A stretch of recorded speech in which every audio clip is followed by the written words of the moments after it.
حي على الفلاح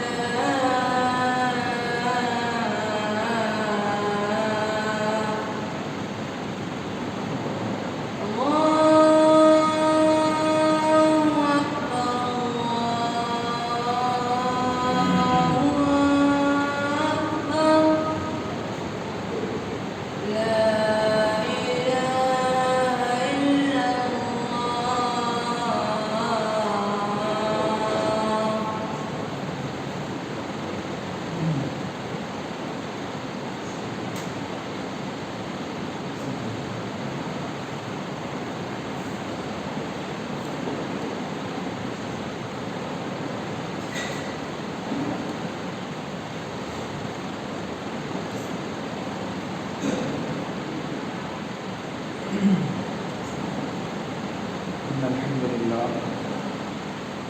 نحمده ونستعينه ونستغفره ونعوذ بالله من شرور أنفسنا ومن سيئات أعمالنا من يهده الله فلا مضل له ومن يضلل فلا هادي له وأشهد أن لا إله إلا الله وحده لا شريك له وأشهد أن محمدا عبده ورسوله وما بعد فإن خير الحديث كتاب الله وخير الهدي هدي محمد صلى الله عليه وسلم وشر الأمور محدثاتها وكل محدثة بدعة وكل بدعة ضلالة وكل ضلالة في النار. وقال الله تعالى في كتابه المجيد: أعوذ بالله من الشيطان الرجيم بسم الله الرحمن الرحيم وما خلقت الجن والإنس إلا ليعبدون. قال في موضع آخر: إنا أنزلناه في ليلة مباركة إنا كنا منذرين. وقال في موضع آخر: إنا أنزلناه في ليلة القدر وما أدراك ما ليلة القدر. تمام قسم کی حمد و ثنا کبریائی بڑائی اللہ وحدہ لا شریک کی لائق و زیبا ہے. سبحان اللہ وبحمدہ سبحان اللہ العظیم. انگنت درد و سلام ہو انبیاء کی مقدس جماعت پر، خصوصاً سید المرسلین رحمۃ للعالمین جناب محمد رسول اللہ صلی اللہ علیہ وسلم کی ذات گرامی پر. اللہم صلی علی محمد وعلی آل محمد کما صلیت علی ابراہیم وعلی آل ابراہیم انک حمید مجید. اللہم بارک علی محمد وعلی آل محمد کما بارکت علی ابراہیم وعلی آل ابراہیم انک حمید مجید. محترم سامعین، انسان کی زندگی کا بنیادی مقصد، یا یہ کہہ لیجیے کہ تخلیق انسانیت کی جو بنیاد ہے، جو اصل مقصد ہے، اللہ نے کتاب اللہ کے اندر اس انداز میں بیان کیا کہ وما خلقت الجن والانس الا لیعبدون، کہ ہم نے جن و انس کو پیدا ہی اس لیے کیا ہے کہ وہ ہماری عبادت کریں. تو پتہ چل رہا ہے کہ اصل مقصد کیا ہے؟ اللہ کی عبادت کو بجا لانا، اللہ کی عبادات کو بجا لانا. اور یقینی معنوں میں ایک بندہ کامیاب ہوا کامران ہو سکتا ہے، دنیا و آخرت میں فلاح و بہبود کو پہنچ سکتا ہے، اور جنت کا دائمی مستحق بن سکتا ہے اسی شکل میں جب وہ اللہ کی عبادات کے ساتھ زندگی گزارے. لیکن سوال یہ ہے کہ عبادات کے لیے اصول کیا ہونا چاہیے؟ کون سی شخصیت کو دیکھیں گے؟ کیا ہم اپنی مرضی سے جیسے چاہے عبادات انجام دے سکتے ہیں، جب چاہے عبادات انجام دے سکتے ہیں؟ اگر ایسا ہی ہوتا کہ ہم اپنی مرضی سے اپنے اوقات فارغہ کے تحت اپنی عبادات کو بجا لانے کے اوپر مختار ہوتے، اس کی اجازت ہوتی ہمیں، تو اللہ رب العالمین 5 وقتہ نمازوں کے سلسلے میں یہ بات نہیں بیان فرماتا کہ ہم نے ان نمازوں کو اوقات متعینہ کے اندر فرض کیا. ہم نے نمازوں کو اوقات متعینہ کے اندر جو متعینہ وقت ہے اس میں ہم نے فرض کیا. نمازوں کے 5 وقتہ نمازوں کے اپنے اپنے خصوصی وقت موجود ہے۔ فجر کی نماز کا ایک وقت موجود ہے، اس وقت کے درمیان میں ہم کو فجر کی نماز ادا کرنی ہے۔ ظہر کی نماز کا ایک وقت ہے، اول ہے، آخر ہے، ان دونوں کے درمیان ہم کو نمازیں ادا کرنی ہے۔ عصر کی نماز کا ایک وقت رسول اکرم صلی اللہ علیہ وسلم نے بیان کیا ہے۔ مغرب کی نماز اور عشاء کی نماز اور اسی طریقے سے رات کی تہجد کی نمازوں کے اوقات اللہ کے نبی محمد رسول اللہ صلی اللہ علیہ وسلم کی زندگی، آپ کے قول و فعل سے ہمیں ملتے ہیں۔ نماز کیا ہے؟ عبادت ہے۔ پتہ کیا چل رہا ہے کہ عبادت کو انجام دینا تو چھوڑیے، اس کے وقتوں کو تبدیل بھی نہیں کیا جا سکتا۔ بندہ چاہے کہ میں فجر کی نماز عشاء میں پڑھ لوں، میں صبح اٹھ نہیں پاتا ہوں، عشاء کی نماز کے بعد فجر بھی پڑھ کے سو جاؤ، تو یہ اس کی وہ نماز قابل قبول نہیں ہوگی۔ کیوں نہیں ہوگی؟ کیونکہ اللہ نے ایک وقت متعین کیا ہو۔ تو جب وقت متعین ہے تو طریقہ بھی متعین ہے کہ طریقہ کس کا ہونا چاہیے؟ جو صاحب وحی ہے، صاحب کلام اللہ ہے، رسول اکرم صلی اللہ علیہ وسلم کا طریقہ اور آپ کے اسوہ کے مطابق عبادات کو بجا لانا چاہیے۔ اب مقصد معلوم پڑا کہ عبادت ہے، عبادت کا وقت ہم بدل نہیں سکتے، عبادت کا طریقہ ہم بدل نہیں سکتے۔ جن چیزوں کے سلسلے میں اللہ نے خصوصی اجازت دی ہے، خصوصی متعین کچھ ایام اللہ نے کیے ہوئے، ان ایام کے اندر اگر بندہ عبادات کو بجا لاتا ہے تو یقینی معنوں میں اس کو وہ فضیلت حاصل ہوگی۔ اور اللہ کے نبی محمد رسول اللہ صلی اللہ علیہ وسلم، صحابہ اور صحابیات نے اگر ان ایام میں عبادات کی ہے تو ان ایام کی عبادات کی فضیلت ہمیں بھی حاصل ہوگی۔ اگر اللہ کے نبی محمد رسول اللہ صلی اللہ علیہ وسلم نے یا رسول اکرم صلی اللہ علیہ وسلم کے صحابہ نے یا اللہ کے نبی کے زمانے کے اندر ان ایام کے اندر کوئی خصوصی عبادات نہیں ہوتی تھی، اور اگر ہم آج ان ایام کے اندر کوئی خصوصی عبادات انجام دینے لگے تو یقینی معنوں میں یہ ایک ایسی بات ہوگی جس کو ہر خطبے میں ہم سنتے ہیں، فَإِنَّ خَيْرَ الْحَدِيثِ كِتَابُ اللَّهِ وَخَيْرَ الْهَدْيِ هَدْيُ مُحَمَّدٍ صلی اللہ علیہ وسلم وَشَرَّ الْأُمُورِ مُحْدَثَاتُهَا وَكُلُّ مُحْدَثَةٍ بِدْعَةٌ۔ اللہ کے نبی محمد رسول اللہ صلی اللہ علیہ وسلم ہر خطبے میں یہ بات سناتے ہیں، لوگوں کے سامنے بیان کرتے ہیں کہ فَإِنَّ خَيْرَ الْحَدِيثِ كِتَابُ اللَّهِ، کہ لوگوں سب سے بہترین بات اللہ کی کتاب کی بات، اللہ کی کتاب کی بات ہے، اور محمد رسول اللہ صلی اللہ علیہ وسلم کی بات ہے۔ یعنی سب سے بہترین اسوہ اور سب سے بہترین زندگی گزارنے کا طریقہ اللہ اس کے رسول کے فرامین ہیں۔ اور سب سے بدترین بات، سب سے بدترین معاملہ کیا ہے؟ وہ ہے دین کے اندر نئی چیزوں کی ایجاد کرنا، اور یہ نئی چیزیں وَكُلُّ بِدْعَةٍ ضَلَالَةٍ وَكُلُّ ضَلَالَةٍ فِي النَّارِ، یہ نئی چیزیں کیا اس کا نقصان ہے؟ اس کا سب سے بڑا نقصان یہ ہے کہ ان نئی چیزوں کو اپنا کر بندہ گمراہ ہو جائے گا، اور یہ گمراہی، یہ ضلالت اس کو جہنم میں لے کے چلی جائے گی۔ تو پتہ کیا چل رہا ہے؟ اللہ کے نبی ہر جمعے کے خطبے میں یہ بات پڑھ رہے ہیں، ہر جمعے کے ہر خطبے کے اندر یہ بات پڑھ رہے ہیں۔ کیوں؟ یہ بتانے کے لیے کہ بدعت کی کوئی جگہ دین اسلام کے اندر موجود نہیں ہے۔ اب سوال یہ ہے کہ رمضان کا مہینہ ہمارے سامنے موجود ہے، اللہ رب العالمین نے اس مہینے کے اندر کتاب اللہ کو نازل کیا، اور اس سے لگا ہوا مہینہ شعبان کا مہینہ ہے۔ اس کے اندر بھی رسول اکرم صلی اللہ علیہ وسلم کے اعمال ہمیں ملتے ہیں کہ اللہ کے نبی کثرت سے نیکیاں کرتے، روزے رکھتے اور دوسری عبادات کا اہتمام کرتے، تاکہ آنے والا جو مہینہ ہے رمضان، اس کی تیاری سٹارٹ ہو جائے اور اس میں کسی قسم کی سستی اور کاہلی نہ ہو۔ لیکن ان تمام عبادات کے بیچ میں بھی صحابہ یا رسول اکرم صلی اللہ علیہ وسلم یا کسی صحابیات میں سے کسی کا عمل ہمیں یہ نہیں ملتا کہ کسی رات کو وہ خاص کرتے جاگنے کے لیے، کسی رات کو وہ خاص کرتے عبادت کے لیے، کسی رات کو وہ خاص کرتے 15ویں شعبان یا شب برات کے نام سے کہ یہ اس رات کو جاگا جائے، اس رات کو کوئی خصوصی عبادت کی جائے۔ چنانچہ معلوم کیا پڑ رہا ہے کہ مقصد عبادت ہی ہے، مقصد عبادت ہی ہے، اللہ کی عبادت ہی اصل مقصد ہے۔ لیکن اگر وہ مقصد طریقہ رسول سے ہٹ جائے تو وہ بدعت ہو جائے، اگر وہ مقصد طریقہ صحابہ کے فہم اور منہج سے ہٹ جائے تو وہ دین کا حصہ نہیں ہوگا، بلکہ وہ گمراہی کا حصہ ہو جائے گا، ضلالت کا حصہ ہو جائے گا۔ ایک انسان یہ سوچتا ہے کہ عبادت ہی تو ہے، ایک رات جاگ کے اگر ہم عبادت کر لیتے ہیں تو اس میں حرج کیا ہے؟ حق اس میں سب سے بڑا یہ ہے کہ اس عبادت کو جس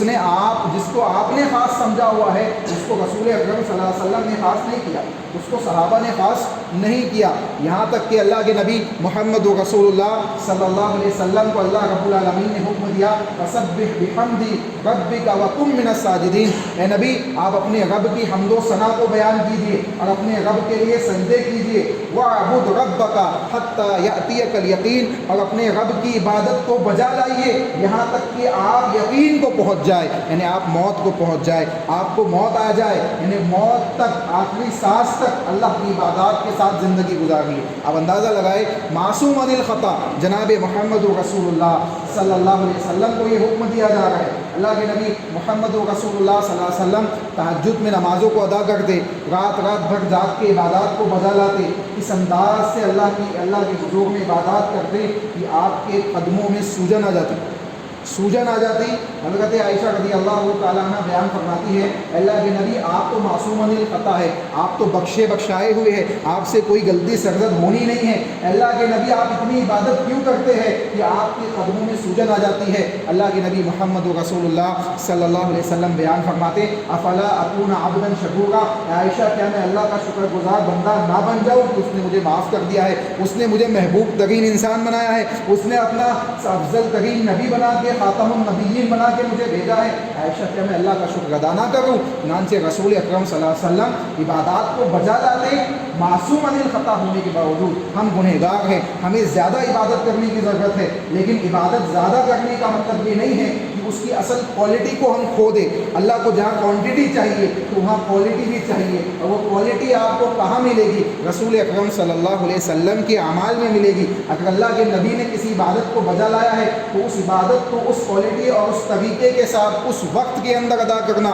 یہ ہمارے لیے باعث اجر و ثواب ہوگا، باعث جنت کے راستے پہ چلنے کا ذریعہ ہوگا، صراط مستقیم کو حاصل کرنے کا ذریعہ ہوگا۔ لیکن اگر ایسی چیزوں کو ہم اپناتے چلے جائیں جو دین کا کوئی حصہ نہیں ہے، جس کے سلسلے میں من گھڑت اور ضعیف اور موضوع روایتیں موجود ہیں، اور ہم اس کو اپنے دین اور اسلام کے اندر شامل کرتے چلے جائیں اور یہ کہتے چلے جائیں کہ یہ ایک بڑی عبادت ہے، اور اس قسم کے عقیدے بھی رکھے کہ ان راتوں کے اندر اللہ نے قرآن کریم کو نازل کیا ہے۔ 15 شعبان کے سلسلے میں ایک خصوصی عقیدہ یہ بھی موجود ہے معاشرے کے اندر کہ اس میں کتاب اللہ کا نزول ہوا ہے، اس میں کتاب اللہ کا نزول ہوا ہے۔ حالانکہ اگر آپ کتاب اللہ کا جائزہ لیں، اصل مسئلہ کیا ہے؟ جو لوگ کہتے ہیں کہ اس میں کتاب اللہ کا نزول ہوا ہے، دلیل دیتے ہیں انا انزلناہ فی لیلۃ مبارکہ انا کنا منزلین، اللہ نے بیان فرمایا کہ یہ لیلۃ المبارکہ کے اندر ہم نے کتاب اللہ کو نازل کیا، اب لیلۃ المبارکہ سے 15 شعبان مراد لیتے ہیں، اور سوال یہ ہے کہ یہ کیا 15 شعبان ہی اس لیلۃ المبارکہ سے مراد ہے؟ حالانکہ کتاب اللہ کی دوسری آیتوں کی وضاحت کو اگر آپ دیکھیں تو اللہ رب العالمین سورہ بقرہ کے اندر بیان فرماتا ہے شہر رمضان الذی انزل فیہ القرآن، رمضان کا مہینہ ہے جس میں ہم نے قرآن کو نازل کیا، واضح الفاظ، رمضان کے مہینے میں ہم نے قرآن کو نازل کیا۔ دوسرے مقام پہ اللہ کہہ رہا ہے انا انزلناہ فی لیلۃ القدر، کہ ہم نے لیلۃ القدر میں اس قرآن کو نازل کیا، اور وما ادراک ما لیلۃ القدر، تم کیا جانتے ہو کہ لیلۃ القدر کیا ہے؟ اور اس کی فضیلت اللہ نے آگے بیان کی۔ چنانچہ رسول اکرم صلی اللہ علیہ وسلم نے حکم دیا کہ لوگوں 5 طاق راتوں میں لیلۃ القدر کو تلاش کرو، رمضان کے آخری کی 5 طاق راتوں میں 21، 23، 25 اور 27 اور 29 یہ 5 طاق راتوں میں لیلۃ القدر کو تلاش کرو۔ ہم تلاش کرتے ہیں، ہم ڈھونڈتے ہیں، کیونکہ اللہ کے نبی نے ڈھونڈا ہے، اللہ کے نبی جاگے ہیں، اللہ کے نبی نے ان 5 راتوں میں عبادت کی ہے۔ اگر 15 شعبان کو بھی رسول اکرم صلی اللہ علیہ وسلم جاگتے، اللہ کے نبی کے صحابہ جاگتے، اللہ کے نبی کے صحابہ عبادات کو بجا لاتے، تو یقینی معنوں میں ہم بھی عبادات کو بجا لاتے۔ لیکن اگر اللہ کے نبی محمد رسول اللہ کا یہ عمل نہیں ہے تو ہمارے لیے یہ عمل نقصان دہ ہوگا، ہمارے لیے ضلالت و گمراہی کا ذریعہ ہوگا۔ ہمیں چاہیے کہ ایسے اعمال سے اپنے آپ کو کیا کریں؟ بچائے۔ چنانچہ معلوم کیا پڑ رہا ہے کہ جو عقیدہ اور جو سوچ موجود ہے کہ اس رات میں قرآن کریم کو نازل کیا گیا، قرآن کی آیتیں اس کے برعکس یہ بات بیان کر رہی ہے کہ رمضان کے مہینے میں ہم نے قرآن کو نازل کیا، لیلۃ القدر میں ہم نے قرآن کو نازل کیا۔ تیسری چیز اس رات کے سلسلے میں کہ سوال یہ ہے کہ اگر عبادت کی جائے تو اس میں حرج کیا ہے؟ دیکھیں 2 چیز سمجھ لیں۔ ایک، اگر کوئی انسان مسلسل اس اس کا معمول بنا ہوا ہے کہ وہ راتوں کو اٹھ کے عبادت کرتا ہے، راتوں کو اٹھ کے عبادت کرتا ہے، اس کا ایک خاص عمل ہے کہ وہ ہفتے میں 4 دن اٹھ کے عبادت کرتا ہے، یا 3 دن اٹھ کے عبادت کرتا ہے، یا ہفتے کے 7 دن اٹھ کے راتوں میں عبادت کرتا ہے، تہجد پڑھتا ہے، اچھی بات ہے، اس کے لیے وہ عمل قابل قبول ہے۔ اگر ایسا آپ کا معمول ہے اور ان معمولات کے اندر 15 شعبان بھی آ جاتی ہے یا کوئی دوسری ایسی رات آ جاتی ہے جس کو لوگوں نے مخصوص کیا ہوا ہے اور آپ اپنے اس معمول کے تحت اس عبادت کو انجام دیتے ہیں، تو یہ بدعت نہیں، اس کو کوئی بدعت نہیں کہتا، اس کو کوئی بدعت نہیں کہتا۔ کیوں؟ کیونکہ وہ آپ کے معمولات زندگی کا حصہ ہے، آپ اس سنت پہ عمل کر رہے تو رسول اکرم صلی اللہ علیہ وسلم کی سنت ہے، اللہ کے نبی جاگا کرتے، راتوں کو عبادت کیا کرتے، تو اگر آپ نے بھی ایک معمول بنایا ہوا ہے اور اس معمول کے اندر وہ دن آ جائے یا وہ رات آ جائے اور آپ اس معاملے کو انجام دیتے ہیں، اس کی مثال آپ یوں سمجھیں، اللہ کے نبی محمد رسول اللہ صلی اللہ علیہ وسلم نے بیان فرمایا کہ جمعہ کے دن کو روزہ رکھنے کے لیے خاص مت کرو، جمعہ کے دن کو روزہ رکھنے کے لیے خاص مت کیا کرو۔ اللہ، اب کوئی شخص مہینے کی 13 اور 14 یا 15 تاریخ کو روزہ رکھتا ہے اور ان تاریخوں کے اندر جمعہ آ جائے اور وہ اس دن روزہ رکھ لیتا ہے، اس میں کوئی اچھی بات نہیں ہے۔ کیوں؟ کیونکہ وہ خاص نہیں کر رہا، اس کا معمول ہے، اس کا معمول ہے، اس معمول کے تحت جمعہ آ گیا ہے تو اس نے روزہ رکھ لیا، جمعے کو اس نے خاص نہیں کیا، اللہ کے نبی نے خاص کرنے سے منع فرمایا۔ تو دونوں باتیں مختلف ہیں۔ ایک چیز یہ ہے کہ آپ نے ایک چیز کو خاص کر لیا، ایک چیز کو خاص کر لیا ہے کہ 15 شعبان ہم نے خاص کر لی ہے، ہم اسی رات کو قبرستان جائیں گے، ہم اسی رات کو جاگیں گے، ہم اسی رات کو مختلف قسم کے ایسے کام انجام دیں گے، 100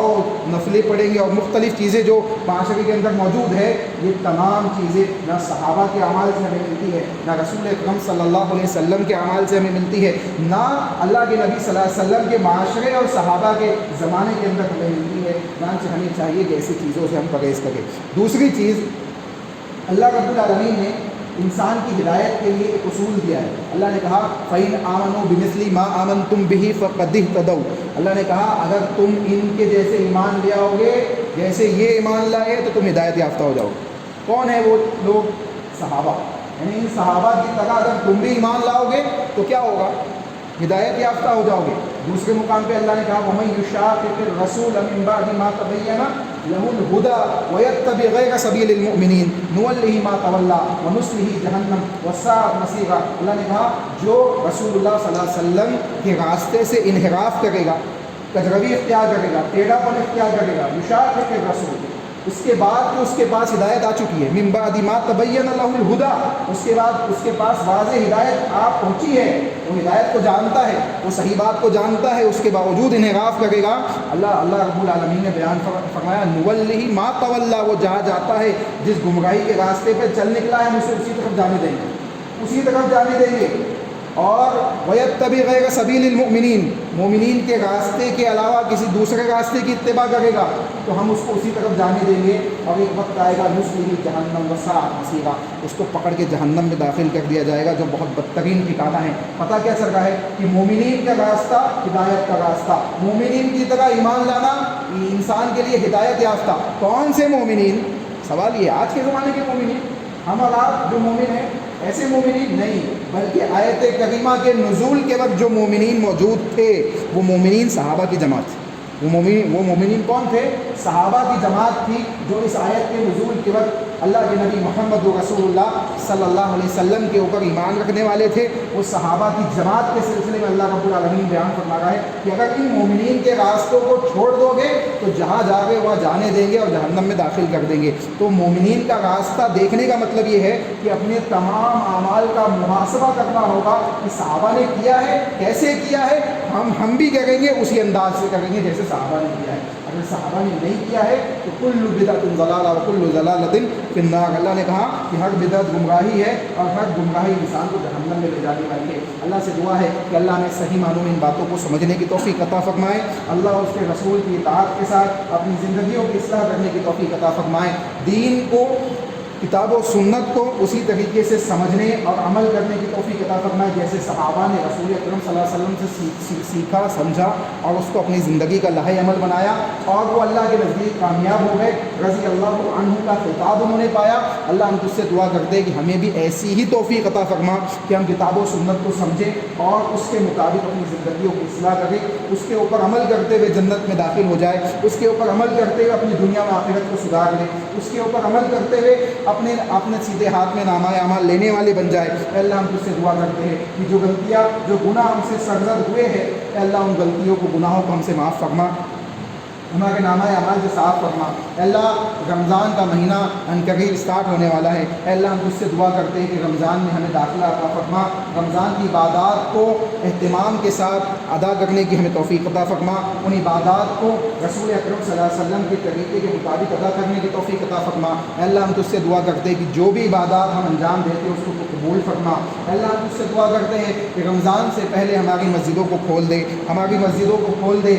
ان وباؤں کو ہمارے معاشرے سے اٹھا لے، اے اللہ ان وباؤں کو ہمارے معاشرے سے اٹھا لے، اے اللہ جو مختلف قسم کے فتنے پھیلے ہوئے، اے اللہ ان فتنوں سے ہم تمام کی حفاظت فرما، ہمارے اہل خانہ کی حفاظت فرما، ہمارے عزیز و اقارب کی حفاظت فرما، ہمارے دوست و احباب کی حفاظت فرما۔ اے اللہ ہم تجھ سے دعا کرتے ہیں کہ جو لوگ صحیح معنوں میں ہدایت کے متلاشی ہے، صراط مستقیم کے متلاشی ہے، اے اللہ ان کے لیے صراط مستقیم کے راستے کو آسان فرما۔ اے اللہ ہمیں صراط مستقیم کے اوپر گامزن رہ کے آخری سانس تک اس کی حفاظت کرنے اور اس کے مطابق عمل کرنے کی توفیق عطا فرما۔ اے اللہ جب اس دنیا سے رخصت ہو تو لا الہ الا اللہ محمد رسول اللہ کی گواہی دیتے ہوئے رخصت ہو، اے اللہ حسن خاتمہ کے ساتھ اس دنیا سے رخصت فرما۔ اے اللہ ہم اس سے دعا کرتے ہیں کہ جو لوگ موجود ہیں ان کو اپنی زندگیوں کے اندر توبہ و استغفار کرنے کی توفیق عطا فرما، رجوع الی اللہ کرنے کی توفیق عطا فرما، کثرت کے ساتھ اللہ کے حضور میں سجدے و سجود کرنے کی توفیق عطا فرما۔ اے اللہ جو اس دنیا سے جا چکے ان کی مغفرت فرما، اے اللہ ان کی قبروں کو جنت کا باغ بنا،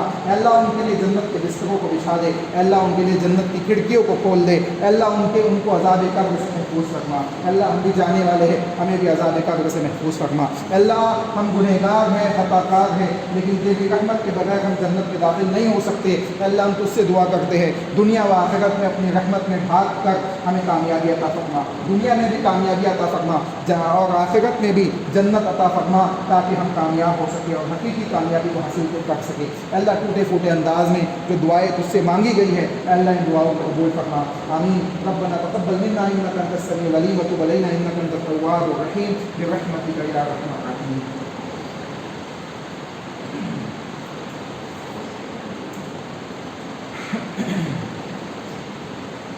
إن الحمد لله نحمده ونستعينه ونستغفره ونعوذ بالله من شرور أنفسنا ومن سيئات أعمالنا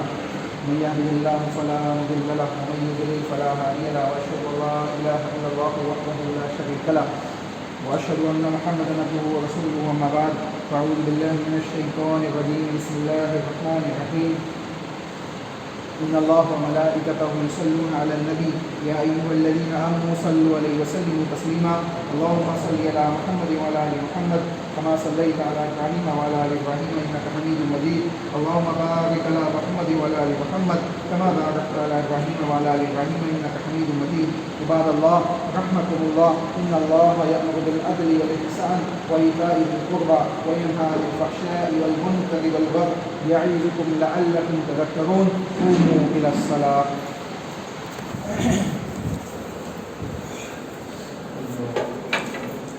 الله أكبر الله أكبر